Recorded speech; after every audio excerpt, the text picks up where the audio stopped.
ప్రియులారా, గత బుధవారం మనం బైబిల్ స్టడీలో మేఘములోని దేవుని ధనస్సు తెలియజేస్తున్న దేవుని మనస్సు మరువకు చివరి వరకు అనే ఒక ఆలోచనాత్మకమైన విషయాన్ని మనం విన్నాం. దాని కొనసాగింపుగానే ఈరోజు ఇదే సందర్భాన్ని మరింత లోతుల్లోనికి వెళ్ళి మనమందరం కలిసి ఆలోచిద్దాం. ఆదికాండము 9వ అధ్యాయం 8 నుంచి 17 వచనం వరకు ఒకసారి చదువుకొని వివరణలోనికి ప్రవేశిద్దాం. మరియు దేవుడు నోవహు అతని కుమారులతో, ఇదిగో నేను మీతోనూ మీ తదనంతరము మీ సంతానముతోనూ మీతో కూడానున్న ప్రతి జీవితోనూ, పక్షులేమి పశువులేమి, మీతో కూడా సమస్తమైన భూజంతువులేమి, ఓడలో నుండి బయటకు వచ్చిన సమస్త భూజంతువులతోనూ నా నిబంధన స్థిరపరచుచున్నాను. నేను మీతో నా నిబంధన స్థిరపరచుదును. సమస్త శరీరులు ప్రవాహ జలముల వలన ఇకను లయపరచబడరు. భూమిని నాశనము చేయుటకు ఇకను జల ప్రవాహము కలుగుదని పలికెను. మరియు దేవుడు నాకును మీకును మీతో కూడానున్న సమస్త జీవరాశులకును మధ్య నేను తరతరములకు ఏర్పరచుచున్న నిబంధనకు గుర్తు ఇదే. మేఘములో నా ధనస్సును ఉంచి తిని అది నాకును భూమికి నీ మధ్య నిబంధనకు గుర్తుగానుండును. భూమిపైకి నేను మేఘమును రప్పించినప్పుడు ఆ ధనుస్సు మేఘములో కనబడును. అప్పుడు నాకును మీకును సమస్త జీవరాశులకును మధ్యనున్న నా నిబంధనను జ్ఞాపకం చేసుకుందును గనుక సమస్త శరీరాలను నాశనము చేయుటకు అలాగు ప్రవాహముగా నీళ్లు రావు. ఆ ధనస్సు మేఘంలో నుండును. నేను దాన్ని చూచి దేవునికిని భూమి మీదనున్న సమస్త శరీరాలలో ప్రాణము గల ప్రతి దానికి మధ్యనున్న నిత్య నిబంధనను జ్ఞాపకం చేసుకుంటున్నానండి. మరియు దేవుడు నాకును భూమి మీదనున్న సమస్త శరీరులకును మధ్య నేను స్థిరపరిచిన నిబంధన గుర్తు ఇదే అని నోవహుతో చెప్పాను. గత వారం మనం విన్నాం ఇది. బ్రదర్, ఇది ఈకో వస్తుంది, కొంచెం ఈకో వస్తుంది. అయితే ఇందులో తెలుసుకోవాల్సింది ఇంకా ఏముంది మనకు అని అనిపించవచ్చు. కొంచెం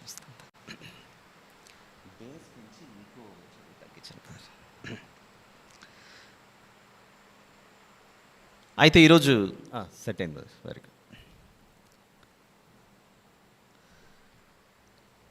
మేఘములను నడిపించేది ఎవరు? అందులో నుండి వర్షాన్ని కురిపించేది ఎవరు? అది కూడా బైబిల్లో నుండే చూద్దాం. యోబు గ్రంథము 37వ అధ్యాయం.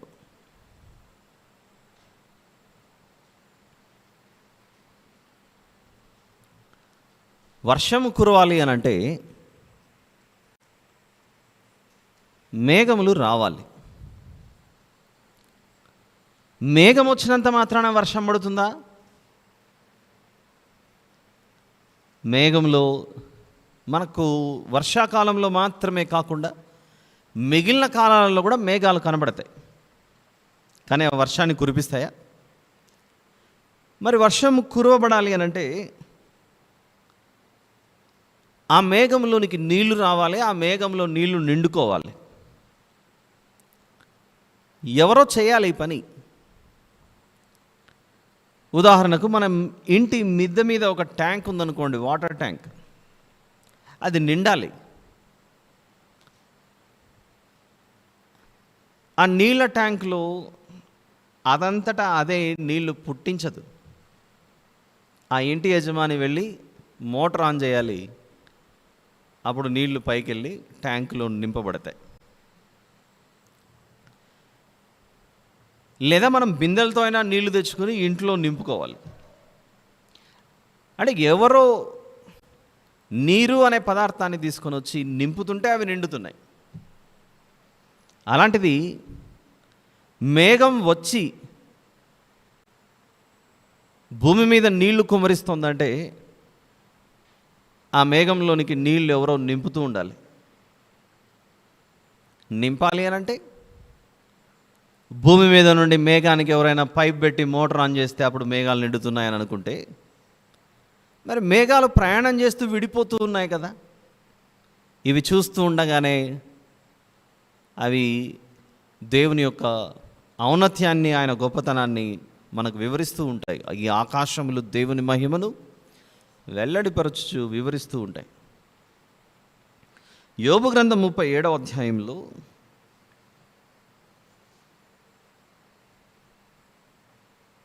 11, 12, 13 వచనాలు చూద్దాం.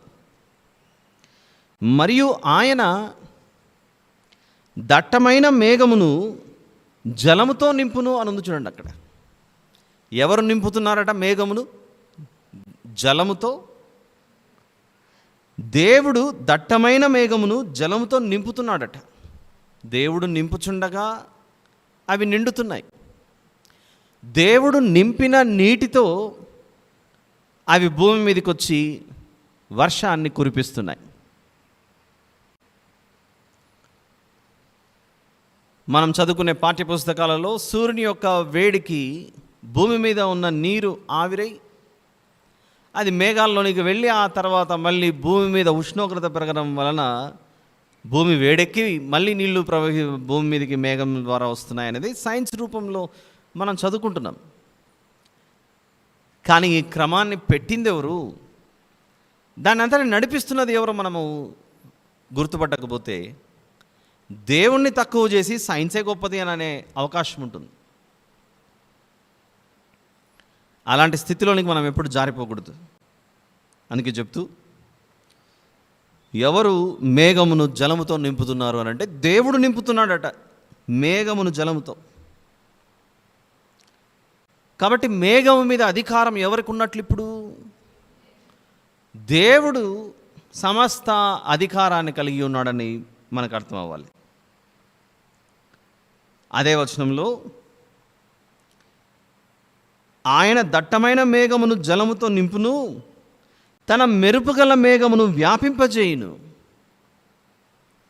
ఆయన వలన నడిపింపబడినవై నరులకు నివాస యోగ్యమైన భూగోళము మీద మెరుపును మేఘములను సంచారము చేయును. అవి ఎలా సంచారము చేస్తున్నాయి? ఒక స్థలం నుండి మరొక స్థలానికి. కొద్దిసేపు వర్షం పడి ఆ తర్వాత మళ్ళీ మేఘం వెళ్ళిపోతూ ఉంటుంది. ఏదో చాలా పని, చాలా బిజీగా అది వెళ్ళిపోతున్నట్లు. ఎవరు వెళ్ళమంటే వెళ్తున్నాయి, ఎవరు నడిపిస్తుంటే వెళ్తున్నాయి అని అంటే బైబిల్ చెబుతుంది దేవుడు నడిపిస్తున్నాడు అని. మరి దేవుడు ఎవరి వద్దకు వీటిని నడిపిస్తున్నాడు ఒకసారి మనం చూస్తే, మత్తయి సువార్త 5వ అధ్యాయం. ఎవరి మీద వర్షాన్ని కురిపించుటకు ఈ మేఘములను దేవుడు నడిపిస్తున్నాడు? లేదా దేని మీద? నరులకు నివాసయోగ్యమైన భూమి మీద ఆయన వర్షాన్ని కురిపించుటకు మేఘములను నడిపిస్తున్నాడు. అవి వచ్చి ఎవరి మీద ఈ వర్షాన్ని కురిపిస్తున్నాయో ఒకసారి మనం చూస్తే, మత్తయి సువార్త 5వ అధ్యాయము 45వ వచనం.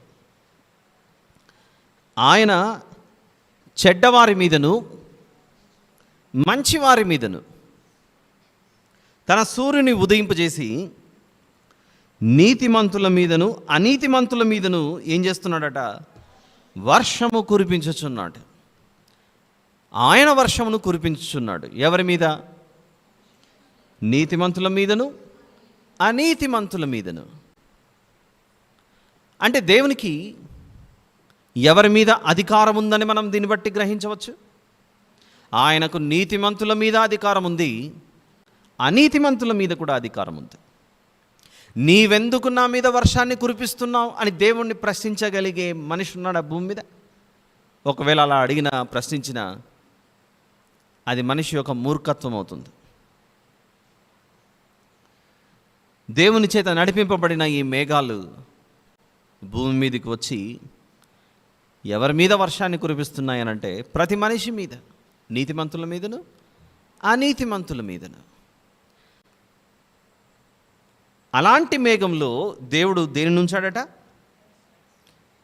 ఆదికాండము 9వ అధ్యాయం ప్రకారంగా అలాంటి మేఘంలో దేవుడు తన ధనస్సును ఉంచాడట. అందుచేత మేఘమునకు దేవుడెవరు? మనము వివరించుకుంటున్న బైబిల్లో కనబడుతున్న సర్వలోకనాథుడైన మహా గొప్ప దేవుడే, మనం నమ్ముచున్న మన రక్షకుడైన దేవుడు. తండ్రి అయిన దేవుడు, మన రక్షకుడైన యేసుక్రీస్తు దేవుడు, పరిశుద్ధాత్మ దేవుడు. ఈ ముగ్గురు జరిగించే పనిలో ఒకటై ఉన్నారు. ఆ ముగ్గురుగా కనబడుతున్న చేసే పనిలో మాత్రం ఒక్కటై ఉన్నారు. ఆయన చేత, ఆ దేవుని చేత నడిపింపబడుతున్న ఈ మేఘాలు నీతిమంతుల మీద అనీతిమంతుల మీద వర్షాన్ని కురిపిస్తూ దేవుడు, ఇదిగో ఒకనాడు ఇవే మేఘాలే జలప్రళయమును సృష్టించాయంటే ఈ భూమి మీద దేవుడు కుండపోత వర్షాన్ని, ప్రవాహాన్ని తీసుకుని వచ్చుటలో గొప్ప పాత్రను పోషించిన మేఘాలుగా కనబడుతున్నాయి. అలా దేవుని తీర్పు భూమి మీద జరిగిన తర్వాత దేవుడికి మీద అలాంటి ప్రవాహ జలములను భూమి మీదకి నేను పంపించనని దానికి గుర్తుగా ఆయన చేసుకున్న నిబంధన, మనుషులతో ఆయన చేసిన నిబంధన, సర్వ జీవరాశితో ఆయన చేసిన నిబంధన, ఈ సృష్టితో ఆయన చేసినటువంటి నిబంధన మనకు ఈ ధనస్సు రూపంలో జ్ఞాపకం చేస్తూ ఉంటుంది. చూద్దాం, ఆదికాండము 9వ అధ్యాయం 13.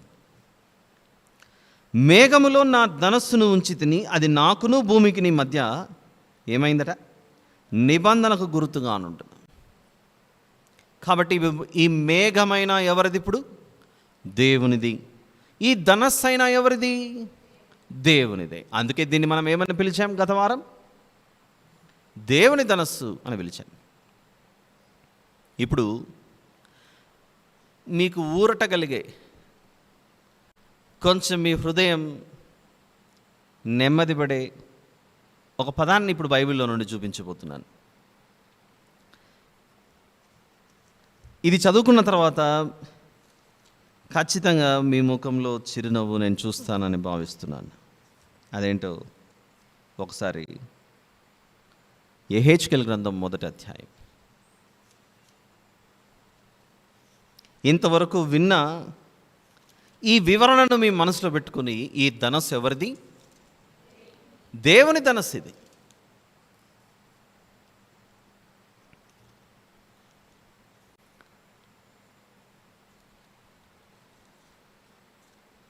మొదటి అధ్యాయం అని చెప్పాను యెహెజ్కేలు గ్రంథంలో. వచనం చెప్పలేదు ఇంకా. అయితే ఆ మొదటి అధ్యాయం యెహెజ్కేలు గ్రంథం చూసే ముందుగా ఒక్కసారి ప్రకటన గ్రంథంలోకి వెళ్ళి మళ్ళీ వెంటనే యెహెజ్కేలు గ్రంథానికి వద్దాం. యెహెజ్కేలు గ్రంథం అలానే ఉంచండి. ప్రకటన గ్రంథము 4వ అధ్యాయం. ప్రకటన గ్రంథము 4వ అధ్యాయం బైబిల్లోని చివరి పుస్తకం ప్రకటన గ్రంథం. ఆదికాండంలో మేఘంలో కనబడుతున్న ధనస్సు, దాన్ని ఇంగ్లీష్లో మనం రెయిన్బో అని పిలిచాం. ఆ పదాన్ని ప్రకటన గ్రంథం 4వ అధ్యాయంలో 3వ వచనాన్ని మనం గమనిస్తే, ఎవరైనా చదవగలరా? ఆసీనుడైన వాడు దృష్టికి సూర్యకాంత పద్మరాగములను పోలినవాడు, మరకతము వలె ప్రకాశించు ఏ ధనస్సు?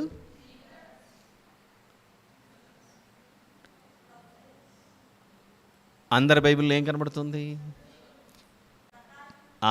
కొన్ని బైబిల్లో ఆ పదాన్ని ఉపయోగించారు, సిస్టర్ గారు చదివినట్లు. ప్రకాశించు మేఘధనస్సు సింహాసనమును ఆవరించి ఉండెను అని ఈ ప్రస్తావనలో మనకు ఈ ధనస్సుకు ముందు ఏ పదాన్ని చేర్చారు? మేఘధనస్సు అని కనబడుతుంది. ఇంకా కొంచెం ముందుకెళ్ళి ఇదే ప్రకటన గ్రంథము 10వ అధ్యాయం, ప్రకటన గ్రంథము 10వ అధ్యాయం, ప్రకటన గ్రంథం 10వ అధ్యాయం చాప్టర్ నెంబర్ 10 మొదటి వచనం చదువుదాం. ప్రకటన గ్రంథము 10వ అధ్యాయం మొదటి వచనం. బలిష్ఠుడైన వేరొక దూత పరలోకము నుండి దిగి వచ్చుట చూచి తిని, ఆయన మేఘము ధరించుకొని ఉండెను, ఆయన శిరస్సు మీద మేఘధనస్సుండెను అని మన బైబిల్లో కనబడుతుంది. అక్కడేమో మరొక వర్షన్లో మరొక పదం కనబడుతుంది. మరి ఇప్పుడు దీన్ని మేఘధనస్సు అందామా, ఇంద్రధనస్సు అందామా? ఎంతమంది బైబిల్లో మేఘధనస్సు అనుంది చేయొద్దండి. మీ దాంట్లో వెరీ గుడ్. సరే, ఎంతమంది బైబిల్లో ఇంద్రధనస్సు అనుంది? All right. మేఘధనస్సు అన్న వాళ్ళు చేయొద్దండి. నేను ఎత్తాను మీతో పాటు. నా దగ్గర ఒకటే బైబిల్ ఉంది, 2 లేవు ప్రస్తుతానికి. నేను చేయెత్తానంటే నా బైబిల్లో కూడా ఏముంది? మేఘధనస్సు అని ఉంది. All right. ఇప్పుడు రెండవసారి ఇంద్రధనస్సు అని ఉన్న వాళ్ళు చేయెత్తండి. నేను ఎత్తాను. నా దగ్గర ఉన్నది ఒకటే బైబిల్, కానీ ఇందులోనూ ఇంద్రధనస్సు అని కనపడుతుంది. అదే అందరూ చూడాలంటే మరొక వచనం చూద్దాం. అదే యెహెజ్కేలు గ్రంథం 1వ అధ్యాయం. అందుకే అన్నాను, మీకు ఊరట కలిగే, మీకు సంతోషం కలిగే, మీ ముఖంలో చిరునవ్వు కనపడే ఒక పదాన్ని చూపించబోతున్నాను అన్నాను. అదే యెహెజ్కేలు గ్రంథము 1వ అధ్యాయము 28వ వచనం. 28వ వచనం. వర్షాకాలమున కనబడు ఏ ధనుస్సు?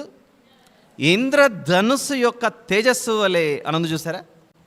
వర్షాకాలమున కనబడు ఇంద్రధనుస్సు. ఇప్పుడు చెప్పండి, ఎంతమంది బైబిల్లో ఇంద్రధనుస్సు అని కనబడుతుంది? యెహెజ్కేలు గ్రంథంలో అందరి బైబిల్లో ఉందా? ఇప్పుడు లేదా? మీ దాంట్లో లేదా సిస్టర్? ఇంద్రధనుస్సు ఉందా? ఓకే. యెహెజ్కేలు గ్రంథం 1వ అధ్యాయము 28వ వచనం మరొకసారి చదువుదాం, ఇంకా ఎవరైనా తీయకపోతే. 687 పేజ్ నంబర్. ఇది మన దేవుని ధనస్సు అనాలి అనే విషయం గురించి గత వారం మనం మాట్లాడుకున్నాం మొదటి భాగంగా. మరి బైబిల్లోనే మనకి ఇంద్రధనస్సు అని కనబడుతుంది కదా. దీనికి సంబంధించి గత వారపు కొనసాగింపుగా ఈరోజు ఇది మాట్లాడుకుంటున్నాం మనం. ముందు వారం మాట్లాడుకున్నది పార్ట్ 1 అయితే ఇప్పుడు మాట్లాడుకుంటున్నది పార్ట్ 2. సరే, చివరిసారిగా ఇంద్రధనస్సు అనే అందరి బైబిల్లో కనబడుతుందా? యెహెజ్కేలు గ్రంథం 1వ అధ్యాయం 28 ప్రకారంగా. నా బైబిల్లో అలా లేదండి అనే వాళ్ళు ఎవరైనా ఉన్నారా ఇక్కడ? లేదా సిస్టర్ మీ దాంట్లో? యెహెజ్కేలు గ్రంథం 1వ అధ్యాయం 28లో ఉందా? లేదు అనే వాళ్ళు ఎవరైనా ఉంటే చేయొద్దండి. All right. ఇప్పుడు మనం అందరం ఒకటే అభిప్రాయానికి వచ్చాం. ఏ అభిప్రాయానికి? ఆదికాండంలో కనబడుతున్న మేఘములో ఉన్న ధనస్సే ప్రకటన గ్రంథంలో మనకు మేఘధనస్సు అని కనపడింది. కొందరు బైబిల్లో మనకు ఇంద్రధనస్సు అని కనబడింది ప్రకటన గ్రంథంలో కూడా. యెహెజ్కేలు గ్రంథానికి వచ్చేసరికి అందరి వద్ద ఇంద్రధనస్సు అని కనపడింది. ఎందుకు ఈ విధంగా పిలిచి ఉండవచ్చు? ఈ పదం ఎందుకు ఆ విధంగా కనపడింది అని ఆలోచిస్తే, తెలుగులో చాలాసార్లు చెప్పాను మీకు, పాపం అనే పదానికి అర్థాలు 2. ఏంటి ఆ 2 అర్థాలు? లోక పాపములను మోసుకుపోవచ్చున్న దేవుని గొర్రెపిల్ల అని, మనుషులు చేసిన సమస్త పాపాలను, సిన్ అనే దాన్ని, ప్రతి ఒక్కరి సిన్ని యేసు ప్రభు మోసాడు. సిన్ అనే ఇంగ్లీష్ పదాన్ని పాపం అనే దాంతో మనం ఉపయోగిస్తాం. ఏదైనా గాయం అయిందనుకోండి, మనం ఎదురు కనబడుతున్న వారికి, అయ్యో ఎవరి బిడ్డనో ఏమో కింద పడ్డారు, రక్తం వస్తుంది, అయ్యో పాపం అంటాం. ఒక కోణంలో అది ఏం చూపిస్తుంది? జాలి, దయ, కరుణ అనేది చూపిస్తుంది. మరొక కోణంలో ఇంత పాపం ఎందుకు చేసావురా నువ్వు, ఎవరు క్షమించలేరు అనే పదం కూడా, ఆ భావం కూడా ఉంది అందులో. అలానే మనం తెలుగు రాష్ట్రాల్లోనూ ఈ దేశంలో ఉన్నాం కనుక ఇంద్ర అనే పదం ఏదైతే ఉందో దానికి అర్థం ఉరుములకు, వర్షానికి దేవుడు అనే అర్థం కలిగి ఉన్నటువంటిది. ఇంద్ర అనే పదం ఉరుములు, వర్షమునకు దేవుడు లేదా దేవత అనే అర్థం ఇస్తున్న పదమే ఇంద్ర. ఈరోజు ఈ వాక్యాన్ని మనం చూసే ముందుగా మనం యోబు గ్రంథం దగ్గరికి వెళ్ళి చూసాము, మరియు మత్తయి సువార్త 5వ అధ్యాయం దగ్గరకు కూడా వచ్చాము. యోబు గ్రంథంలో ఏం చూసాం మనము? ఆయన వలన నడిపింపబడినవై అని చదువుకున్నాం. ఆయన మేఘములను దేనితో నింపుతున్నాడట? జలముతో నింపుతున్నాడు. నింపిన మేఘములను ఆయన ఎవరి వద్దకు నడిపిస్తున్నాడు? నీతిమంతుల మీదను అనీతిమంతుల మీదను తన వర్షాన్ని కురిపించుటకు భూమండలం మీద వాటిని నడిపిస్తున్నాడు. కాబట్టి మేఘములకు, ఉరుములకు, వర్షానికి ఎవరు దేవుడై ఉన్నారు? మనము లోకంలో అనుకున్నట్లుగా, అంటే ఈ దేశంలో ఉన్నాం కనుక వెంటనే మనము వేరే పుస్తకాలను, అందులో చెప్పబడిన వాటిని నమ్మి ఇది పలానావారి ధనస్సు అనే అభిప్రాయంలోకి మనం రాకూడదని చెప్తున్నాను. సూర్యునికైనా దేవుడు మన దేవుడే, ఆకాశానికైనా దేవుడు మన దేవుడే, మేఘములకైనా, వర్షానికైనా, వెలుగుకైనా, చీకటికైనా, అన్నిటికీ వీటన్నిటినీ సృష్టించిన సృష్టికర్త అయిన మన దేవుడే దేవుడు. కాబట్టి యెహెజ్కేలు గ్రంథంలో 1వ అధ్యాయం 28వ వచనంలో కనబడుతున్న ఇంద్రధనస్సు అనే పదం వెంటనే మనము బైబిల్లో లేని మరొక దేవుడు ఉన్నాడు అని మాత్రం ఎవరు భావించక, మేఘములను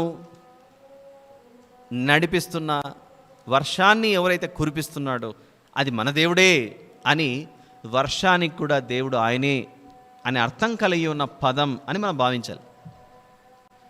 అక్కడ ఇంద్రధనస్సు అని కనపడినంత మాత్రాన మరొక దేవుడు లేదా మరొక దేవత ఉన్నారని ఎట్టి పరిస్థితుల్లో కూడా మనము భావించకూడదు.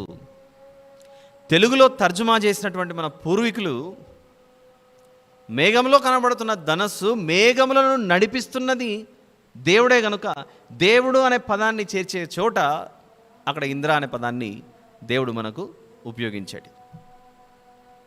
అర్థం చేసుకుంటున్నారని నేను అనుకుంటున్నాను, ఇంకా ఎవరికైనా అర్థం కాకపోతే.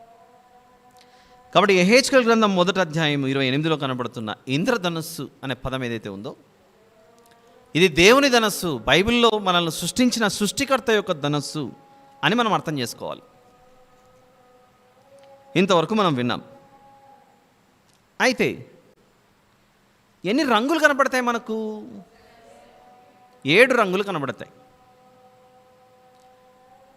7 రంగులు కాకుండా ఇంకా అనేక రంగులు పెట్టిండొచ్చుగా, కలర్స్, రెయిన్బో కలర్స్. మరి ఈ 7 రంగుల ద్వారా మనిషితో దేవుడు ఏం మాట్లాడుతున్నాడు, దానిలో నుండి మనల్ని నేర్చుకోమంటున్నది ఏంటి అని ఒకసారి ఆలోచిస్తే, ఇంగ్లీష్లో దానిని సింపుల్గా విబ్గ్యార్ అని పిలుస్తారు. Violet, IndiGo, blue, green, yellow, orange and red. అన్నిటికంటే పైన ఎక్కువగా పెద్ద సర్కిల్ ఎక్కువగా ఏ రంగులో కనపడుతుంది మనకు? ఎరుపు రంగులో కనపడుతుంది. ఆ రెడ్ కింద ఆరెంజ్ కనబడుతుంది, ఆరెంజ్ కింద ఎల్లో, పసుపు రంగు. ఆ ఆరెంజ్ కింద మనకు గ్రీన్ కనపడుతుంటుంది, ఆకుపచ్చని రంగు. ఆ గ్రీన్ కింద బ్లూ కనబడుతుంది, బ్లూ కింద ఇండిగో కనబడుతుంది, ఆ ఇండిగో కింద వయోలెట్ కనబడుతుంది. మరి మిగిలిన రంగులు కూడా చాలా చాలా పెట్టి ఒక పెద్ద ముద్దలాగా చేసినచ్చుగా దేవుడు. అలా చేయక మనం ఇప్పుడు రివర్స్లో ఆలోచిద్దాం. రివర్స్ అంటే నా ఉద్దేశం విబ్గ్యార్ అనే ఆ పదంలో మొదట రెడ్ అంటే ఎంతో చూద్దాం. ఆ ధనస్సులోని రంగుల ద్వారా దేవుడు మనతో ఏం మాట్లాడుతున్నాడు ఒకసారి ఆలోచిద్దాం. మనకు కనబడుతున్న ఈ సృష్టి అంతా ఒకటే రంగులో ఉన్నిందనుకోండి, ఈ భూగోళము ఈ సృష్టి అందంగా కనబడుతుందా? చంద్రుడు రాత్రిపూట్ల వెన్నెలగా కనబడకుండా మొత్తం నలుపు రంగులో కనపడింటే, లేదా మన చుట్టూ ఉన్నటువంటి చెట్లు గ్రీన్ ఆకుపచ్చ రంగులో కాకుండా అవి కూడా నల్లగా బొగ్గులాగా కనపడింటే, అలానే సూర్యుడు కూడా ఎప్పుడు వెలుగెందుకు ఇవ్వాలి, నేను నల్లగా ముద్దలాగా ఉంటాను అని నలుపు రంగులో ఒకవేళ సూర్యుడు ఉంటే ఈ భూమి మీద మనం ఒకరినొకరు ఎవరు కూడా చూసుకునే పరిస్థితి లేదు. కళ్ళున్న చీకటిలో సంచరించినట్లుగానే ఉంటుంది మనకు. దేవుడు ఇన్ని రంగులు, so many colours God created, దేవుడు చేశాడు వీటన్నిటిని. ఈరోజు మనం వింటున్నాం the significance of rainbow colours, the importance of rainbow colours. ఆ రెయిన్బోలో ఆ మేఘ ధనస్సు లేదా ఇంద్రధనస్సు లేదా దేవుని యొక్క ధనస్సు, ఇందులో కనబడుతున్న రంగులు, ఒక్కొక్క రంగు ద్వారా దేవుడు మనతో ఏం మాట్లాడుతున్నాడు, అవి పెట్టాడు అని అంటే దాని గురించి ఖచ్చితంగా మనం ఆలోచించాలి. చూద్దాం. మొదటిది రెడ్ గురించి ఆలోచిద్దాం. ఎరుపు రంగు. ఆ ఎరుపు రంగు అంటేనే వెంటనే గుర్తుపట్టగలమండి. దేనికి సూచన అని భావించవచ్చు. అది కూడా ఆ రంగుల్లో ఎక్కువ పెద్ద సర్కిల్ అదే తీసుకుంది. ఆ యొక్క ధనుస్సు యొక్క విస్తీర్ణంలో ఎక్కువ స్థానం తీసుకున్నటువంటిది ఈ రెడ్డే. ఎందుకంత ప్రాముఖ్యం ఈ ఎరుపు రంగు అని మనం గమనిస్తే, హెబ్రీ పత్రిక 9వ అధ్యాయం. ఇక మీదట భవిష్యత్తులో మనము వర్షము పడిన తర్వాత మనకు ఆకాశంలో ఈ ధనస్సు కనపడింది అనుకోండి, మేఘధనస్సు లేదా ఇంద్రధనస్సు లేదా ధనుస్సు, ఇన్ని పేర్లతో మనం పిలుస్తున్నాం చూసారా. ఒక్కొక్క రంగు ద్వారా దేవుడు ఈరోజు మనతో ఏం మాట్లాడుతున్నాడు, చూడు ఆ రంగును, గమనించు నా యొక్క ప్రేమను అని మాట్లాడుతున్నాడు దేవుడు మనతో ఈరోజు. ప్రతి ఆదివారం మనం ద్రాక్షరసం చేసుకొని, ఇది ద్రాక్షరసంగా ఎవరు భావించకండి. దేనిలా భావించమని చెప్తాం మనం? ఇది మన ప్రభు యొక్క రక్తం. ఆ రొట్టెను చూపించి అంటాం, ఇది రొట్టె కాదు, ప్రభు యొక్క శరీరం అని చెప్తాం మనం. అలానే ఆకాశంలో కనబడుతున్న ఈ ధనస్సులోని రంగులు కూడా దేవుని యొక్క సువార్తను మనకు వెదజల్లుతున్నాయన్న విషయాన్ని మనం మర్చిపోకూడదు. హెబ్రీ పత్రిక 9వ అధ్యాయము 13-14 వచనాలలో ఆ ఎరుపు రంగు అంత ఎక్కువగా స్థానాన్ని తీసుకున్నటువంటిది ఏ కారణమై ఉండవచ్చో అని మనం పరిశీలిస్తే, 13-14 వచనాలు హెబ్రీ పత్రిక 9వ అధ్యాయము.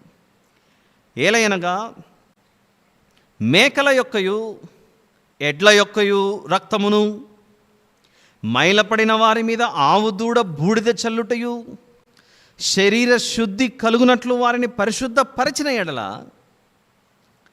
నిత్యుడగు ఆత్మ ద్వారా తన్ను తాను దేవునికి నిర్దోషినిగా అర్పించుకున్న క్రీస్తు యొక్క రక్తము నిర్జీవ క్రియలను విడిచి జీవము గల దేవుని సేవించుటకు మీ మన సాక్షిని ఎంతో ఎక్కువగా శుద్ధి చేయును అని.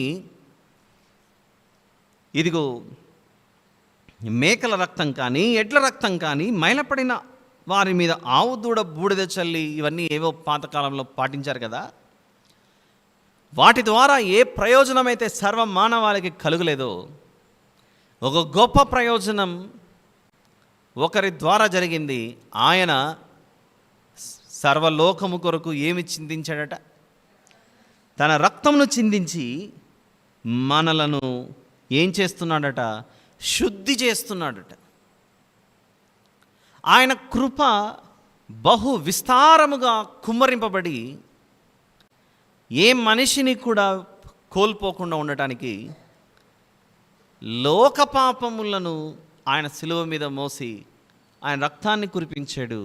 ఆ రక్తపు గొడుగులో, ఆ రక్తపు నీడలో ఈరోజు మనమంతా చేరి ప్రతి ఒక్కరికి ఆధారం, ప్రతి ఒక్కరికి ఆశ్రయం ఏమై ఉంది అని అంటే అది యేసు ప్రభు యొక్క రక్తమే.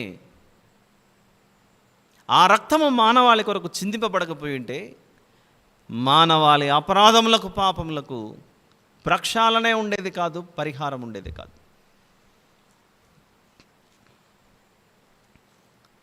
ఇంకా కొంచెం ముందుకెళ్ళి యోహాను గారు రాసిన మొదటి పత్రికలో 1వ అధ్యాయం, ధనస్సులోని ఆ ఎరుపు రంగు మనతో మాట్లాడుతుంది. నీ కొరకు ఆ ప్రభు రక్తం కార్చిన ఆ సంఘటనను మర్చిపోకు. తీర్పు జరుగుటకు మేఘములు వచ్చి వర్షాన్ని కురిపిస్తే తీర్పులోనికి వెళ్లకుండా ఉండటానికి గుర్తుగానే కనబడుతోంది మేఘ ధనస్సు. అందులో కనపడినదే ప్రధానంగా ఎరుపు రంగు. అది మానవాళి కొరకు చిందింపబడిన ప్రభు యొక్క రక్తాన్ని సూచిస్తున్న ఒక రంగుగా కనబడుతుంది. అది యోహాను గారు రాసిన మొదటి పత్రిక 1వ అధ్యాయం 7వ వచనాన్ని చూద్దాం. అయితే ఆయన వెలుగులోనున్న ప్రకారము మనమును వెలుగులో నడిచిన ఎడల మనము అన్యోన్య సహవాసము గలవారమై యుందుము. అప్పుడు ఆయన కుమారుడైన యేసు రక్తము ఏం చేస్తుందట? ప్రతి పాపము నుండి మనలను పవిత్రులనుగా చేయును.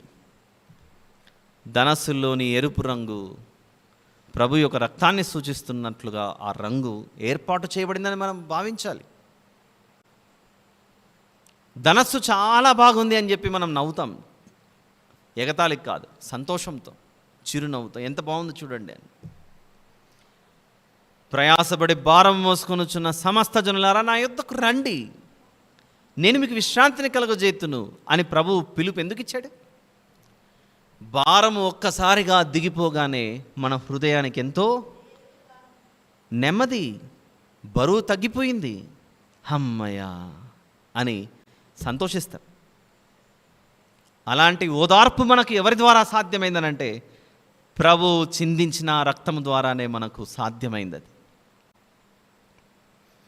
ఎరుపు రంగు తర్వాత కనబడుతుంది ఆ ధనస్సులో మరో రంగు. ఏ రంగు అది? ఆరెంజ్. Orange colour. ఆరెంజ్ అంటే తినే ఆరెంజ్ కూడా అలాంటి ఆరెంజ్ కలర్లోనే ఉంటుంది.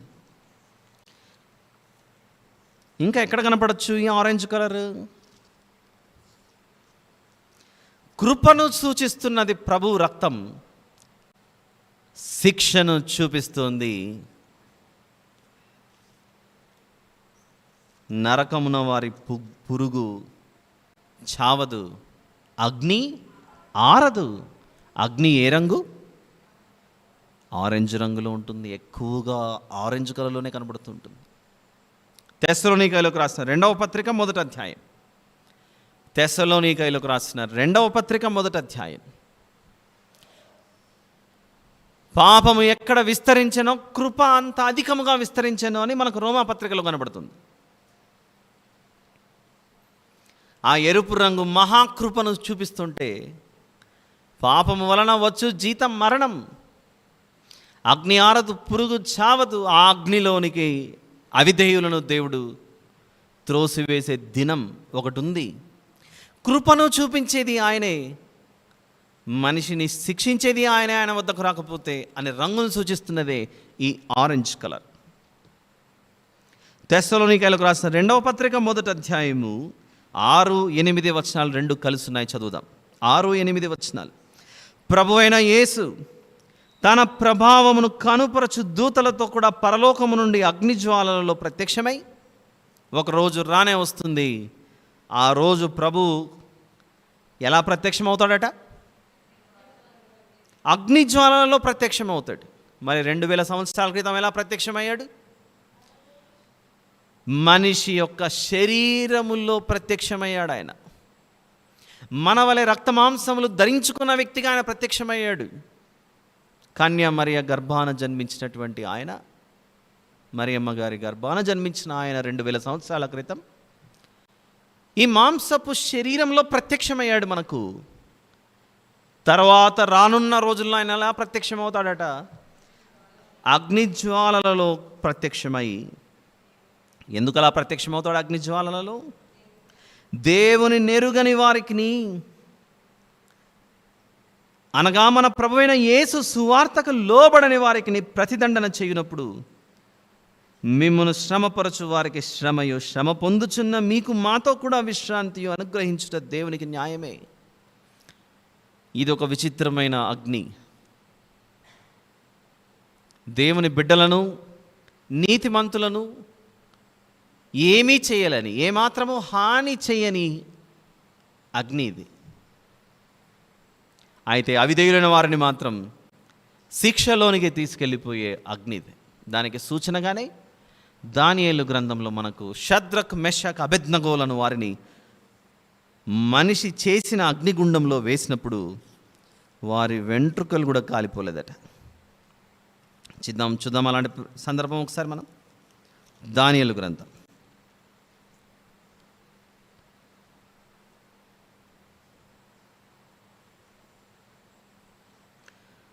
21వ వచనము 3వ అధ్యాయం. దానియేలు గ్రంథము 3వ అధ్యాయం, పేజ్ నంబర్ 734. దానియేలు గ్రంథము 3వ అధ్యాయము 21వ వచనం చూద్దాం.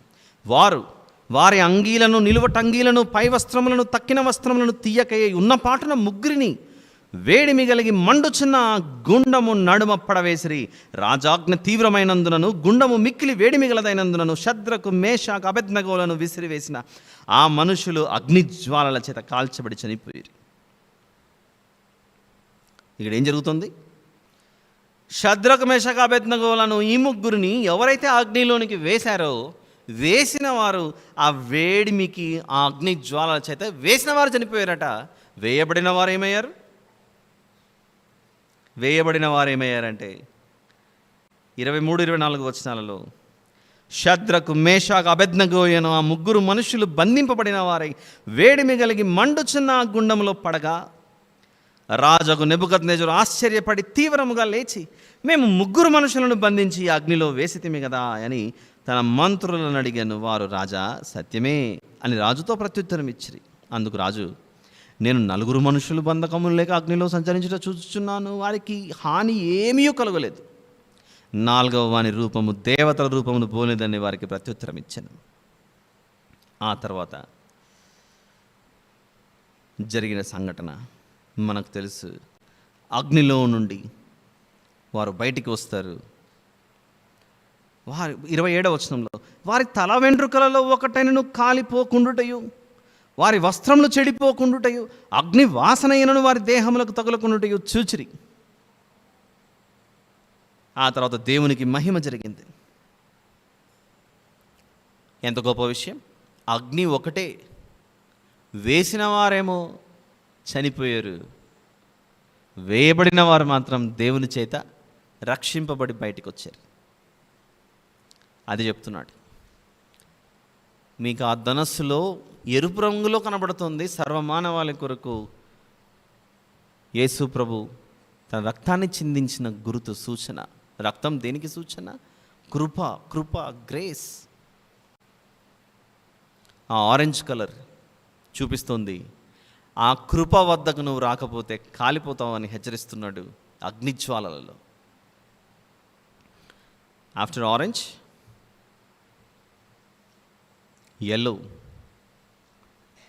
ఎల్లో అంటే పసుపు రంగు, పసుపు పచ్చ.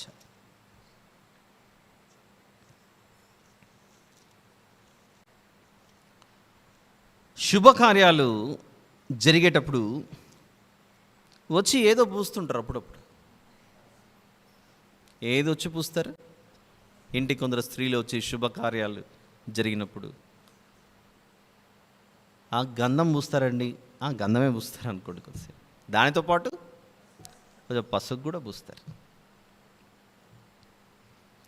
దీనితో పాటు శుభకార్యాలకు, అంటే ఇప్పుడు మనం చెప్పుకున్నట్లు పసుపు ఎలాగైతే పూస్తూ పోతారో, ఉదయమే సూర్యుడు తూర్పున ఉదయించుచుండగా ఒక పదాన్ని ఉపయోగిస్తాం. మనం ఇంగ్లీష్లో ఎక్కువగా అలవాటు పడిపోయాం కనుక దీనిని మనం గుడ్ మార్నింగ్ అని పిలుస్తున్నాం. తెలుగులో అయితే ఏమని పిలవాలి? Good morning sir, good morning ma'am అని పిలుస్తారు. అదే తెలుగులో ఒకరినొకరు పలకరించుకోవాలనుకుంటే మీకు శుభోదయం అండి అంటారు. ఎరుపోదయము, నలుపోదయము మనం ఏమని పిలుస్తాం? శుభోదయం అని పిలుస్తాం. ఎందుకు శుభోదయం?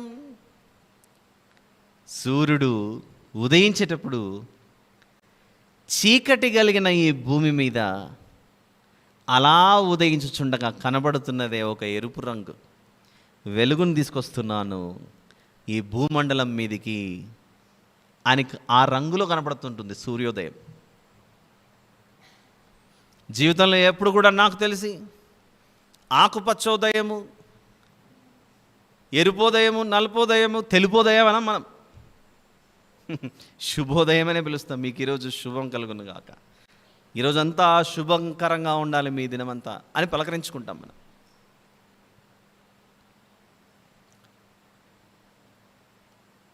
శుభానికి సూచన, వెలుగుకు సూచన కనబడుతున్న రంగే ఏ రంగు? పసుపు రంగు. రాత్రంతా చీకటి, ఉదయము ఆ సూర్యుడు తూర్పున అలా వస్తుండగానే ఇది శుభోదయం అని ఒక క్రైస్తవ పాట కూడా ఉంది, మీకు గుర్తుంది? ఇది ఒక చెడ్డ దినం మనం ఇప్పుడు పాడుకోం మనం. ఏమిటా శుభోదయం? విన్నారు ఎప్పుడైనా ఈ పాట? మనం క్రిస్మస్ అప్పుడు పాడతాం మనం. ఇది శుభోదయం క్రీస్తు జన్మదినం. అంటే క్రీస్తు జన్మదినం మనుషులకు శుభోదయం అయిందా? ఎందుకైందో తెలుసుకోవాలనుకుంటే యోహాను సువార్త 1వ అధ్యాయము, ప్రభు యొక్క జన్మదినం మనిషికి శుభోదయం అయిందట. ఎవరు రాశారో కానీ పాట అద్భుతం. ప్రభు యొక్క జన్మదినం ఈ లోకానికి శుభోదయం అట. అంటే యేసు ప్రభు జన్మించిన రోజు ఆకాశంలో సూర్యుడు రాలేదని అర్థం. వచ్చాడు సూర్యుడు, కానీ మనిషికి అర్థమైంది, నిజమైన భక్తునికి, ఆకాశంలో ఉదయించిన సూర్యుని కంటే ప్రభువు యొక్క జననమే సర్వమానవాళికి మహా గొప్ప దినం. అదే గొప్ప శుభదినం. యోహాను సువార్త 1వ అధ్యాయము 4వ వచనం. యోహాను సువార్త 1వ అధ్యాయము 4వ వచనం. ఆయనలో జీవముండెను, ఆ జీవము మనుషులకు ఏమైందట? వెలుగై ఉండెను. ఆ జీవము మనుషులకు వెలుగై ఉండెను. ఆ జీవము మనుషులకు వెలుగై ఉండెనట.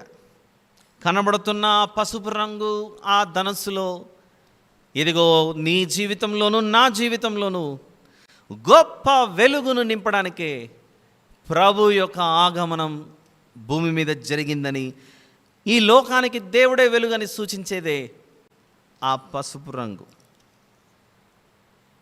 అందుకే మత్తయి సువార్త 4వ అధ్యాయంలో, మత్తయి సువార్త 4వ అధ్యాయం 12-16 వచనాలు. మత్తయి సువార్త 4వ అధ్యాయము 12-16 వచనాలు. యోహాను చెరపట్టబడనని యేసు విని గలిలయకు తిరిగి వెళ్ళి నజరేతు విడిచి జెబూలును నఫ్తాలియను దేశముల ప్రాంతములలో సముద్ర తీరమందలి కపెర్నహూమునకు వచ్చి కాపురముండెను. జెబూలును దేశమును నఫ్తాలి దేశమును యోర్దానుకు ఆవలనున్న సముద్ర తీరమున అన్యజనులు నివసించు గలిలయయు చీకటిలో కూర్చుండి ఉన్న ప్రజలను ఏమి చూశారట? గొప్ప వెలుగు చూచిరి. ఎవరా వెలుగు? ఈ భూలోకానికి శుభోదయంగా ప్రవేశించిన ప్రభువే గొప్ప వెలుగు. శుభ కార్యములకు ఉపయోగించే పదార్థంలో కనబడుతోంది ఈ పసుపు రంగు. లోకానికి శుభం ఎప్పుడు కలిగింది అని అంటే ప్రభు యొక్క జన్మ ప్రవేశం భూమి మీద జరిగినప్పుడే. అందుకే ప్రభువును గుర్చిన వార్త, గబ్రియేలను దేవదూత భూమి మీదకి వచ్చి మరియమ్మ గారితో ఒక మాట అన్నాడు. అది మనము లూకాసు వార్తలో మొదటి అధ్యాయము, లూకాసు వార్త మొదటి అధ్యాయము 28వ వచనంలో 26 నుంచి 28వ వచనం వరకు చూద్దాం. 6వ నెలలో గబ్రియేలను దేవదూత గలిలయలోని నజరేతను ఊరిలో దావీదు వంశస్థుడైన యోసేపును ఒక పురుషునికి ప్రదానము చేయబడిన కన్యక యొద్దకు దేవుని చేత పంపబడెను. ఆ కన్యక పేరు మరియా. ఆ దూత లోపలికి వచ్చి ఆమెను చూచి, దయాప్రాప్తురాలా నీకు శుభము, దయాప్రాప్తురాలా నీకు శుభము, ప్రభువు నీకు తోడై ఉన్నాడని చెప్పాను. ఆమె ఆ మాటకు బహుగా తొందరపడి ఏమనుకుంటుందట, ఈ శుభవచనం ఏమిటో, ఏమిటా శుభవచనం? లోకానికి వెలుగును నింపే ఆ నీతి సూర్యుడు ఉదయించే సమయం ఆసన్నమైంది, ఆయన నీలో నుండే వస్తున్నాడు అని గబ్రియేలను దేవదూత మరియమ్మ గారికి చెప్పటం, అది లోకానికి ఏ వార్తగా మారింది? ఆవిడకు శుభవచనం, మనందరికీ శుభవార్త. ఆ శుభానికి సూచనగానే కనబడుతోంది ఆ ధనస్సులో, మీ అందరి కొరకు నేను ఏర్పాటు చేసిన శుభవార్త త్వరలో రానై ఉన్నదని. నోవహు గారి కాలంలోనే ఆ ధనస్సులో ఉన్న రంగు ద్వారా దేవుడు మనతో మాట్లాడుతున్నాడు. ఎరుపు రంగు దేన్ని సూచిస్తుందని మనం భావించవచ్చు? యేసు ప్రభు యొక్క రక్తం. ఆరెంజ్ కలర్ తీర్పు, జడ్జ్మెంట్, అగ్ని జ్వాలలను సూచిస్తుంది. ఆరెంజ్ దాటుకుని పసుపు, ఎల్లో కలర్ దగ్గరకు వచ్చాను. భూమి మీదికి నీ కొరకు నా కొరకు వచ్చిన ప్రభువు నమ్మకపోతే తీర్పు, నమ్మితే నీకు కృప. వరుస ఎలా కనబడుతుంది చూడండి, ఎల్లో తర్వాత ఆరెంజ్, ఆరెంజ్ తర్వాత రెడ్.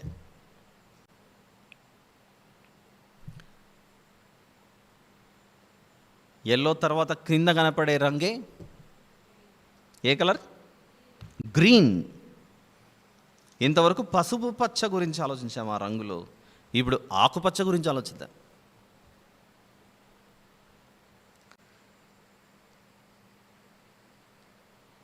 ఈ ఆకుపచ్చ గురించి ఆలోచించేటప్పుడు మనకు తెలియకుండానే ఈ గ్రీన్ కలర్కి సంబంధించి కొన్ని పదాలు ఉపయోగిస్తుంటాం మనం. నీ సంసారం కలకాలం ఎలా ఉండాలి? పచ్చగా ఉండాలి. ఇక్కడ ఉపయోగించే పచ్చ పసుపు పచ్చనా, ఆకుపచ్చనా? ఎవరు కూడా నీ జీవితం, నీ సంసారం కలకాలం ఆకుపచ్చగా ఉండాలని ఎవరు దీవించారు?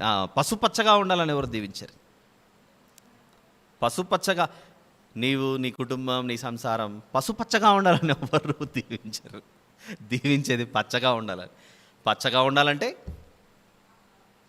ఎప్పుడు జీవంతో ఉండాలి. చెట్లు మొక్కలు ఎలాగైతే భూమిలో నుండి ఉద్భవించి జీవంతో ఉంటాయో అలా ఆకుపచ్చగా జీవాన్ని కలిగి ఉండాలి అని చూపించేదే ఈ గ్రీన్ కలర్. ఆదికాండం 1వ అధ్యాయం 11వ వచనంలో దేవుడు సర్వ మానవాళి మరియు భూమి మీద నివసిస్తున్న జీవరాశి అవన్నీ జీవించుటకు దేవుడు వేటిని మొలిపించాడో చూద్దాం ఒకసారి. 11వ వచనం, దేవుడు గడ్డిని, విత్తనములిచ్చు చెట్లను భూమి మీద తమ తమ జాతి ప్రకారము తమలో విత్తనములు గల ఫలమిచ్చు ఫలవృక్షములను భూమి మొలిపించునుగాకని పలుకగా ఆ ప్రకారమాయను. దేవుడు ఏమై ఉన్నాడంటే ప్రతి దానికి జీవాన్ని దయచేయువాడు. నేనే నీకు జీవాన్ని దయచేసింది. జీవాన్ని దయచేసిన నిన్ను నేను వెలుగులోనికి నడిపించాలన్నదే నా ఉద్దేశం. అందుకే గ్రీన్ తర్వాత పైన కనపడేది మనకు ఎల్లో. అన్ని వరుస క్రమంలో ఎలా కనపడుతున్నాయి చూడండి. ఈ రంగు దీన్ని సూచిస్తోంది, ఈ రంగు దీన్ని సూచిస్తోంది అని బైబిల్లో మనకు రంగు పెట్టి ఇది చూడండి అని చెప్పట్లేదు ఇప్పుడు ఎక్కడ. కానీ ఆ రంగుల ద్వారా కూడా ఎందుకు? కీర్తన గ్రంథం 19వ కీర్తనలో ఆకాశములు ఏం చేస్తున్నాయట? ఆకాశములు దేవుని మహిమను వివరించుచున్నవి. 19వ కీర్తన 1వ వచనం, అంతరిక్షము ఆయన చేతి పనిని ప్రచురపరచుచున్నది. ఈ అంతరిక్షము, ఆకాశములు, కలుగజేయబడిన ఈ సృష్టి అంతా దేవుని యొక్క ఔన్నత్యాన్ని ఎంత గొప్పగా వివరిస్తున్నాయి చూడండి. భాష లేని ఆ రంగులే మనల్ని ఆలోచింపజేస్తున్నాయి. ఈరోజు శుభకార్యాలు జరిగేటప్పుడు ఎలాగైతే మనం పసుపును తీసుకొచ్చి రుద్దుతూ ఉంటామో, బొగ్గును పొడిగా చేసుకొని వచ్చి రుద్దొచ్చుగా. బూడిద ఎక్కడైనా కనపడితే తీసుకొని వచ్చి కొంచెం నీళ్లు పోసి ముద్దలాగా చేసి గంధం మొదలుగా బూడిద రాయొచ్చుగా. చెయ్యం మనం. ఎందుకు? మనమే భావిస్తున్నాం కొన్నిటికి ఉపయోగించాలి, మరికొన్ని వాటికి ఉపయోగించాలని. రంగులకు అర్థాలను కట్టాం మనం. దేవుడు కూడా మీరు నిర్గమకాండంలో ఐగుప్తు దేశంలో ఉండగా జంతువుని బలిచి ఆ రక్తాన్ని తీసుకొని ద్వారబంధములకు పూయండి అని చెప్పాడు. ఆ రక్తపు మరకను చూసి మరణదూత లోపలికి రాకుండా పోతాడట. ఎవరైనా ఆ రోజు ఆ ఎరుపు రంగుగా ఉన్న ఆ రక్తమును వారి ద్వారబంధముల మీద పూయకుండా ఏ బూడిదనో బొగ్గునో తీసుకొని రాసింటే ఆ రోజు వాళ్ళ ప్రాణం పోయేది. దేవుడు ఒక విషయం గురించి ప్రస్తావించాడు, చెప్పాడు అని అంటే దాని ద్వారా ఏదో మనతో మాట్లాడుతున్నాడు అని మనం గ్రహించాలి. కనబడుతున్న ఈ ఆకుపచ్చనే భూమినే ఇంత గొప్ప జీవరాశితో నింపాను, నీకు జీవం ఇవ్వనని నువ్వు ఎందుకు అనుకుంటున్నావు? నరుని యొక్క నాసికారంధ్రములలో దేవుడు దేనిని ఊదగా నరుడు జీవాత్మ అయ్యాడు? జీవవాయువును ఊదగా నరుడు ఏమయ్యాడంటే జీవాత్మ అయ్యాడు. మరొక మాట చూద్దాం. జకర్యా గ్రంథం 12వ అధ్యాయం 782, 782 ఇస్ ద పేజ్ నెంబర్. జకర్యా గ్రంథం 12వ అధ్యాయం 1వ వచనం చూద్దాం. 1వ వచనంలోని చివరి భాగంలో, మనుషుల అంతరంగంలో జీవాత్మను సృజించు యెహోవా సెలవిచ్చినదేమనగా అని, మనుషుల అంతరంగంలో దేవుడు దేనిని సృజిస్తున్నాడట? జీవాత్మను సృష్టిస్తున్నాడు మన కొరకు. జకర్యా గ్రంథం 12వ అధ్యాయం 1వ వచనంలో ప్రతి మనిషికి జీవాన్ని పోసి జీవాత్మను దయచేస్తున్నది ఆయనే. దానితో పాటు ఇంకో మనము క్రొత్త నిబంధనలను ప్రవేశించి కొరింథీయులకు రాసిన మొదటి పత్రిక 15వ అధ్యాయం. మనల్ని జీవింపచేస్తున్నది, మన బ్రతుకులు ఎప్పుడు జీవించాలని, మన జీవం ఎప్పుడు ఉండాలని ఆశించి మనకు ప్రాణం పోస్తున్నది, మనల్ని జీవింపజేస్తున్నది ఎవరో? ఒకసారి కొరింథీయులకు రాసిన మొదటి పత్రిక 15వ అధ్యాయము 45వ వచనము. ఇద్దరు ఆదాముల గురించి మాట్లాడుతున్నాడు దేవుడు. కొరింథీయులకు రాసిన మొదటి పత్రిక 15వ అధ్యాయము 45వ వచనము. ఇందు విషయమై ఆదామును మొదటి మనుష్యుడు జీవించు ప్రాణి ఆయనని వ్రాయబడి ఉన్నది. కడపటి ఆదాము ఏమయ్యాడట? జీవింపచేయు ఆత్మ అయ్యాడు. మనలందరినీ జీవింపజేస్తున్నది కడపటి ఆదామే, యేసు ప్రభు. ఆ ధనస్సులోని ఆ రంగు చూసినప్పుడు నిన్ను జీవింపజేస్తున్నది నేనే అన్న విషయం నువ్వు మర్చిపోకు అని మనతో మాట్లాడుతున్నాడు.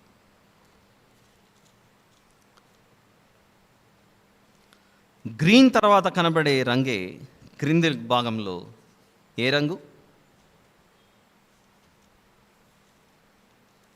విబ్గ్యార్ అంటాంగా. రెడ్ విన్నాం, ఆరెంజ్ విన్నాం, ఎల్లో విన్నాం, గ్రీన్ అయిపోయింది. నెక్స్ట్ కనపడేదే మీరు చెప్పట్లేదు, బ్లూ, నీలిరంగు. ఈ సృష్టిలో మనకు ఎక్కువగా కనపడే రంగు ఏ రంగు? ఎక్కువగా కనపడేది కళ్ళెత్తి పైకి చూస్తే పగటి వేళ కనబడేదే నీలిరంగుతో ఉన్న ఆకాశం కనబడితే, భూమి మీద అయితే మట్టి అయితే మట్టి రంగులో బ్రౌన్ కలర్లో, చెట్లు అయితే గ్రీన్ కలర్లో, ఇవన్నీ కనబడతాయి. కళ్ళు పైకెత్తి చూస్తే కనబడుతుంది నీలిరంగులో ఆకాశం. సముద్రపు ఒడ్డు దగ్గర నిలబడి చూసిన సముద్రం కూడా చేతిలోకి నీళ్లు తీసుకుంటే అవి ఒకలాంటి తెలుపు రంగులో ఉంటాయి, కానీ దూరం నుంచి ఇలా చూసుకుంటూ పోతే ఆ నీళ్ళన్నీ ఏ రంగులో కనబడుతుంటాయి? మనకు బ్లూ కలర్లో కనబడుతుంటాయి. ఈ నీలి రంగు సమస్తాధిపత్యము ఆకాశము నుండి నేను నడిపిస్తున్నాను, ఆకాశము నుండి నేను మీకు దయచేస్తున్నాను అన్న విషయం మర్చిపోకండి. యోహాను సువార్త 6వ అధ్యాయం. ఆహారం కొరకు మనుషులు ఆ రోజు దేని వైపు చూశారు? నో, ఈ అరణ్యంలో మేము చచ్చిపోతున్నాము, ఐగుప్తులో తిన్న తెల్లగడ్డలు ఉల్లిగడ్డలు మాకేమీ ఇక్కడ దొరకట్లేదు అని ఏడ్చుకుంటూ కూర్చుంటే, అప్పుడు దేవుడు వారి కొరకు ఆహారాన్ని వారి వద్ద కుమ్మరించాడు. దానికంటే ముందు మన్నాను కురిపించాడు. అది కొత్తిమీర గుంజల వలె ఉందట. ఎక్కడి నుండి కురిసింది? ఇది ఆకాశము నుండి కురిసింది మన్నా. కానీ అది తిన్నా కూడా ఏమయ్యారు? వీరు చనిపోయారు, బ్రతకలేదు. ఇది మోషే గారి కాలంలో జరిగింది. ఆ ప్రస్తావన యేసు ప్రభు యోహాను సువార్త 6వ అధ్యాయంలో తీసుకుని ఒక మాట అంటున్నాడు. ఏమంటున్నాడంటే, యోహాను సువార్త 6:32-33 వచనాలను చూద్దాం. కాబట్టి యేసు, మన దేవుడు, మన ప్రభువు మనుషులతో మాట్లాడుతూ, పరలోకము నుండి వచ్చు ఆహారము మోషే మీకు ఇయ్యలేదు, మీరు ఇచ్చారని భ్రమపడుతున్నారేమో. పరలోకము నుండి ఆహారాన్ని మోషే ఇచ్చాడనుకొని, అది మోషే మీకు ఇవ్వలేదు. ఎవరిచ్చారు? నా తండ్రియే పరలోకము నుండి వచ్చు నిజమైన ఆహారం మీకు అనుగ్రహించుచున్నాడు. పరలోకము నుండి దిగివచ్చి లోకమునకు జీవమునిచ్చినది దేవుడు అనుగ్రహించు ఆహారమై ఉన్నదని మీతో నిశ్చయముగా చెప్పుచున్నానని వారితో చెప్పాను. పరలోకం నుండి దిగి వచ్చిన ఆహారము కొరకు ఆ వినుచున్నవారు అడిగారు, ప్రభువా, ఈ ఆహారము ఎల్లప్పుడూ మాకు అనుగ్రహించుమని. అందుకు యేసు వారితో ఇట్లా, నేను జీవాహారము నేనే అంటే ఏం చెబుతున్నాడు? పరలోకము నుండి దిగి వచ్చిన ఆహారము నేనే అని చెబుతున్నాడు వారితో. 41వ వచనం చూడండి. కాబట్టి నేను పరలోకము నుండి దిగి వచ్చిన ఆహారం అని ఆయన చెప్పినందున అక్కడున్న ప్రజలు నమ్మలేదు. ఆహారం కొరకు ఐగుప్తులో ఉన్న ఆహార పదార్థాలు బాగున్నాయి అని వారు ఏడ్చారు పాత నిబంధనలో. సందర్భాన్ని చూద్దాం ఒకసారి. సంఖ్యాకాండము 11వ అధ్యాయం. సంఖ్యాకాండము 11వ అధ్యాయంలో 4 నుండి కొన్ని మాటలు చూద్దాం. 4వ వచనం నుండి. సంఖ్యాకాండము 11వ అధ్యాయం 4వ వచనం నుండి. వారి మధ్యనున్న మిశ్రిత జనము మాంసాపేక్ష అధికముగా కనుపరచగా ఇశ్రాయేలీయులను మరలా ఏడ్చి, మాకెవరు మాంసము పెట్టెదరు? ఐగుప్తులో మేము ఉచితముగా తినిన చేపలను, కీరకాయలను, దోసకాయలను, కూరాకులను, ఉల్లిపాయలను, తెల్లగడ్డలను జ్ఞాపకమునకు వచ్చుచున్నవి. ఇప్పుడు మా ప్రాణము సొమ్మసిల్లెను. ఈ మన్నా కాక మా కన్నుల ఎదుట మరేమీ లేదని చెప్పుకొనిరి. దేవుడు ఆకాశం నుండి మన్నాను కురిపిస్తుంటే వీరు దేనిని చూస్తున్నారట? భూమి మీద దొరికే కీరకాయలు, దోసకాయలు, చేపలు, కూరాకులు, ఉల్లిపాయలు, తెల్లగడ్డలు, వీటి గురించి ఆలోచిస్తున్నారట.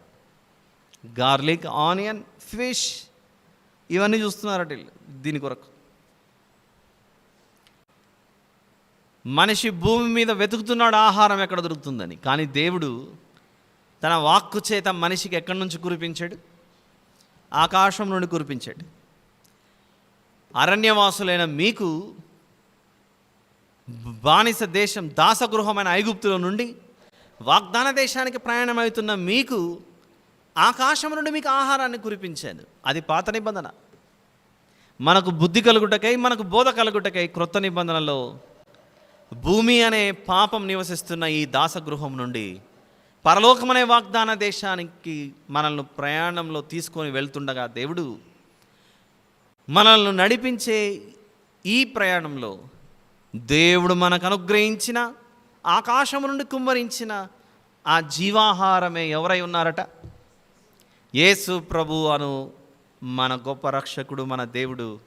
దానికి సూచనగానే మనము ప్రతి ఆదివారము ప్రభు యొక్క రొట్టెని తీసుకుని అది ఆయన శరీరం అని తీసుకుంటున్నాం. మనం ఎవరు? ఆయన ఆకాశము నుండి దిగి వచ్చిన జీవాహారం ఆయన.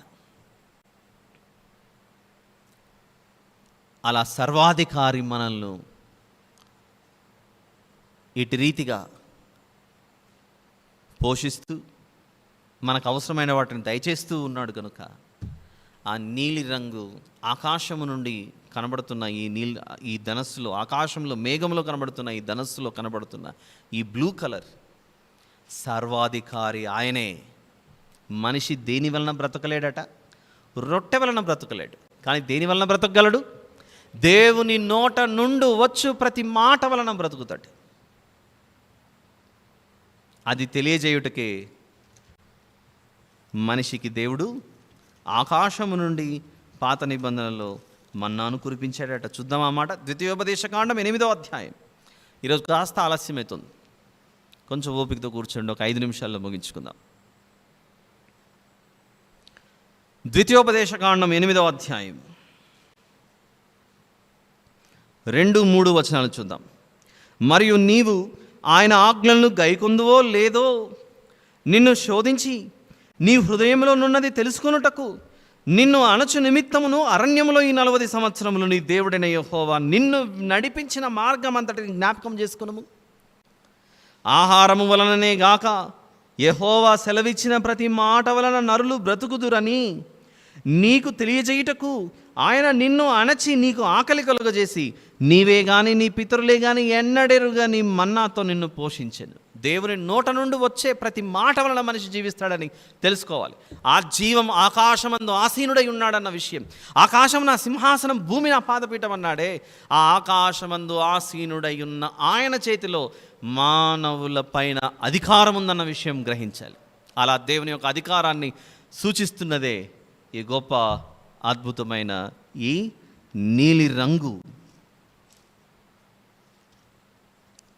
ఇంకేమున్నాయి మనకు రంగుల్లో మిగిలినవి? ఇండిగో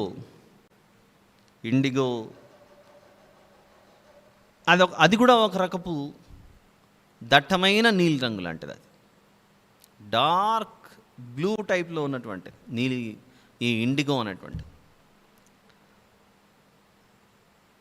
దట్టంగా ఎప్పుడు మారుతుంది? ఆకాశము దట్టంగా ఎప్పుడు కనబడుతుంది అని అంటే మేఘాలకు అమ్ముకున్నప్పుడు. 147 కీర్తన, సామ్ నంబర్ 147.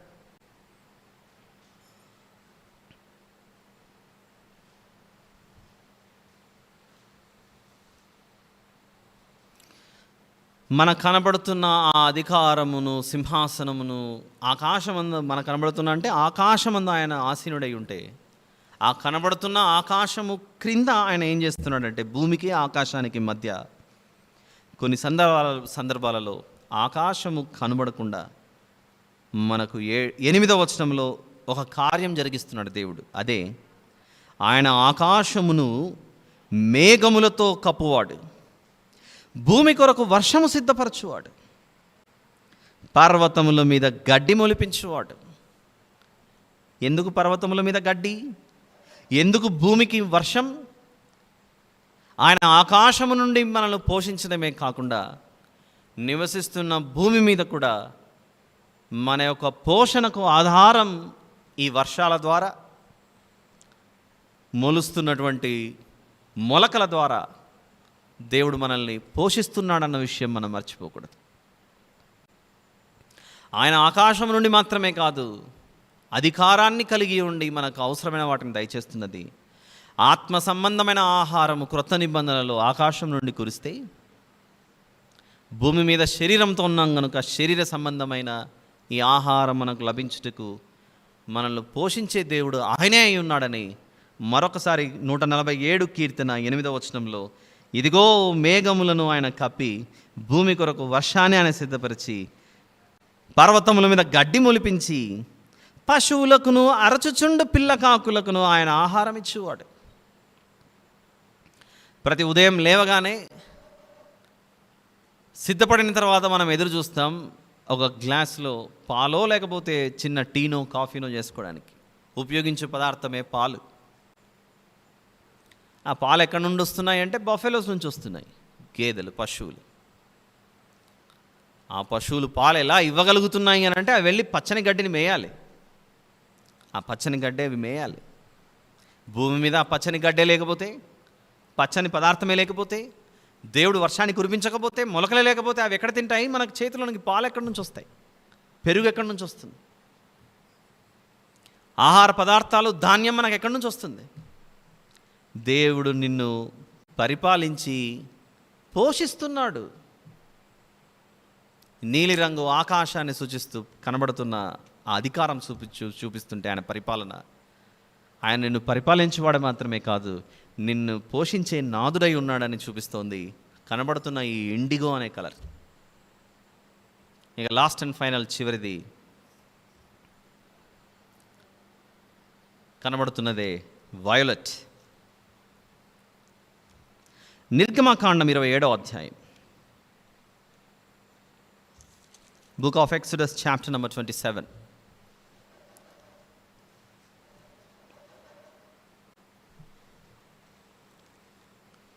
వచనం. నిర్గమకాండము 27వ అధ్యాయం 16. మందిరాన్ని వారు సిద్ధపరుస్తున్నప్పుడు అరణ్యంలో దాని యొక్క ఆవరణపు ద్వారం ఎట్టి తెరతో ఉండాలో చూపిస్తున్నాడు.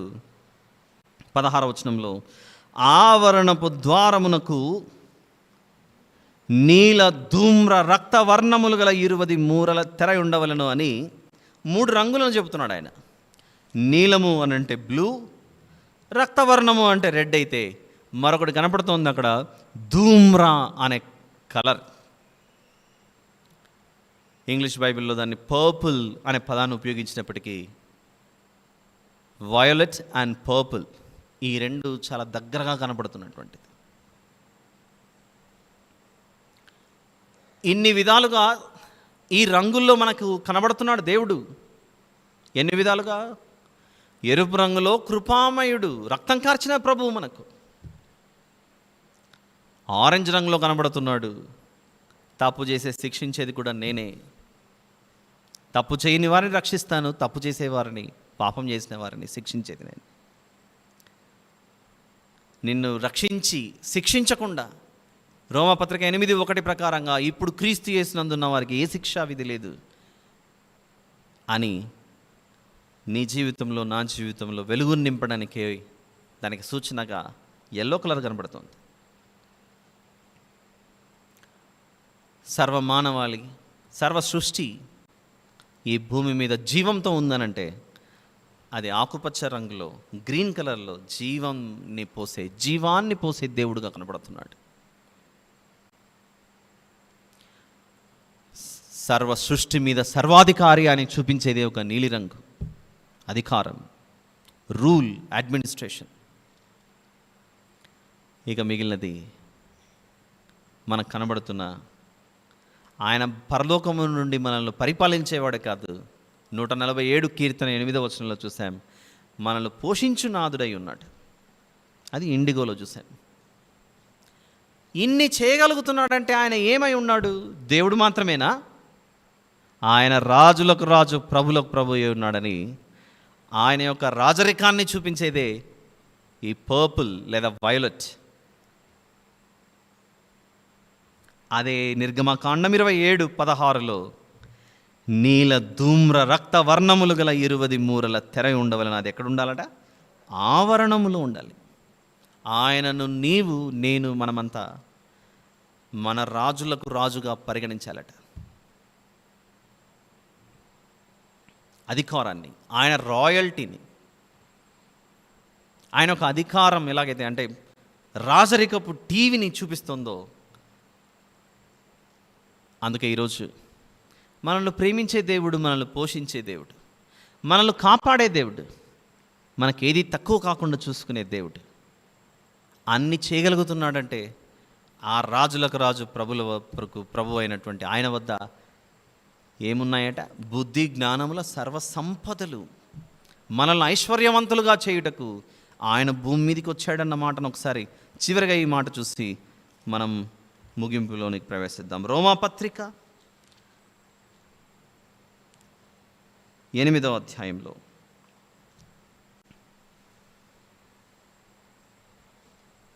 17వ వచనంలో మనం ఏమవుతామట చూద్దాం. అక్కడ రోమాపత్రిక 8వ అధ్యాయం 17వ వచనం. రోమాపత్రిక 8:17. మనం పిల్లలమైతే వారసులం, అనగా దేవుని వారసులం, క్రీస్తుతో కూడా మహిమ పొందుటకు ఆయనతో శ్రమ పడిన యెడల క్రీస్తుతోడి మనం ఏమై ఉన్నాం? వారసులం. వారసులు మనం ఐశ్వర్యవంతులుగా మారుతాం. అందుచేత దేవుడు ఏం తెలియపరుస్తున్నాడంటే, మనిషిగా మనం భూమి మీద జీవిస్తున్నప్పుడు అనేక సందర్భాలలో, అనేక విషయాలలో మన మానసిక స్థితి ఎన్నో రకమైన ఆలోచనలతో నిండుకొని, ఒకసారి సంతోషం, ఒకసారి బాధ, మరొకసారి ఏమీ లేదన్నట్లుగా విచారం, వీటన్నిటితో దిగులు చెందుతూ ఉన్నప్పుడు, తుఫాను, ప్రళయం లాంటివి మన జీవితంలో చోటు చేసుకున్నప్పుడు, ఒక్కసారిగా ఊహించని విధంగా ఆకాశంలో ఆ ధనస్సు కనపడినప్పుడు దేవుడు ఆ సందర్భాన్ని మనకు ఎందుకు చూపిస్తున్నాడో కూడా మనం ఆలోచిస్తే ఒకసారి, నీవు ఏ స్థితిలో ఉన్నా కూడా నా కృప నిన్ను విడిచిపోదు.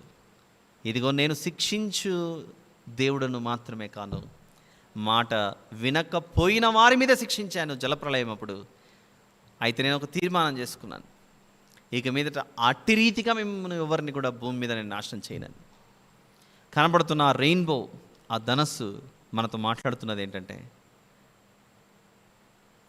మనోవిచారం కలిగి మళ్ళీ ఇలాంటిది సంభవిస్తుందేమో అని మనం ఆలోచిస్తున్నప్పుడు, అనగా మన జీవితంలో ఎన్నో ఒడిదుడుకులతో మనము అలసిపోయి సొలసిపోయి ఉన్నప్పుడు,